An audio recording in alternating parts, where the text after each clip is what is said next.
Alright, here's my Futaba 4PL. As noted in the description, today I'm going to be doing a teardown on this disassembly. The reason I'm doing this is because my steering, the potentiometer, I believe it's pronounced, the steering pot, has malfunctioned. So when I turn this radio on, the steering says it's at about 30% in one direction. So I'm going to pull that apart so that I can grab a part number off of there. I called Futaba and they were willing to send me a replacement that I could change myself, but they're back ordered for 2 months and I'm not willing to wait that long, so I'm going to pull it apart and see if there's a generic part number on there instead of going with their part number.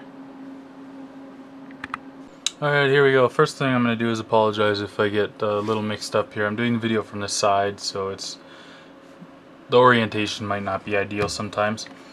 Okay, so the first thing I'm going to point out is the screw locations. There are 1, 2, 3, 4, 5, 6, 7 screws.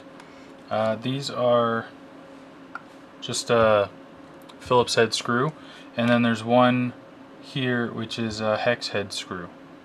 So the first thing we're going to do is remove those screws. We're also going to remove the wheel with a hex head, and we're going to remove the battery. I've got the life battery in here.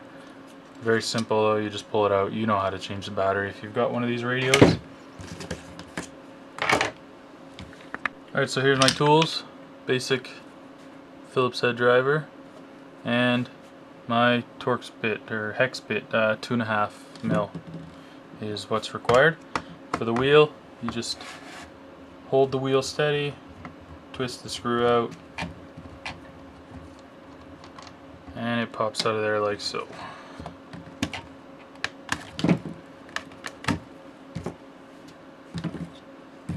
Okay, I'm going to go ahead and take the rest of the screws out now.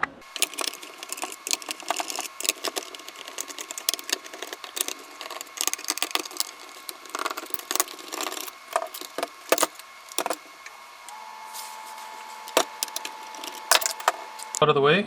So next thing we do is take it apart. Just carefully lift the two pieces apart and you'll pull off the back cover. Here's what's left inside. As you can see, the radio connector down here, or the battery connector.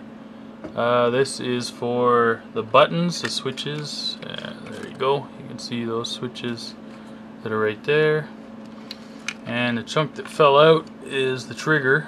That's no big deal though. That just sits in there like so.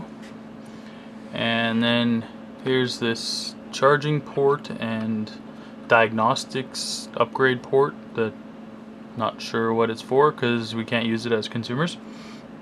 The back of DL1, main circuit board, the radio controller is under here, the radio part of it, and the in behind there is where I need to get to get the number off the steering pot.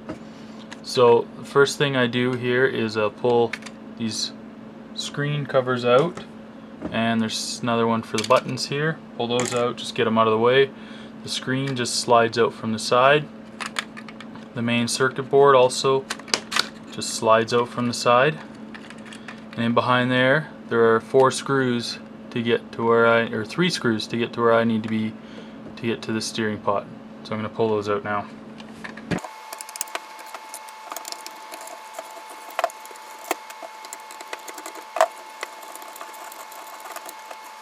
Alright, the screws are out of there. It's free now. So just give it a little push from the back side. You can hear all the switches fall out from around it. These switches just fell out. You're gonna have to put those back in place once we put it back together. But here's your steering setup. Basically, your wheel just turns this, and the spring, that little spring there, returns it back down to center. And what's happening with mine is mechanically it's working fine, but underneath there the pot is not working properly. So we're going to pull this apart and pull this out, and then we have to take off this nut that's around the steering pot. I realize this isn't going to be really relevant for most people because you're going to be opening it for a different reason, not for this reason, but I'll still show you anyway.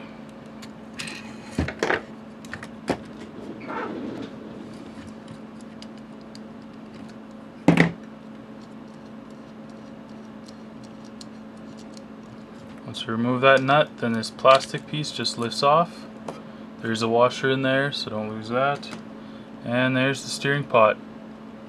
Unfortunately, there's not much identification on it. There's 3 solder points on the bottom that hold it to the board as well as give it its signals. So that's how you disassemble the 4PL. Putting it back together is basically the same thing in the opposite direction. It's relatively straightforward if you have any sort of technical knowledge as far as cramming the pieces back in there. But yeah, I'm gonna see if I can figure out what pot this is so I can get this changed out, because I don't want to wait 2 months for the back order. Thanks for watching.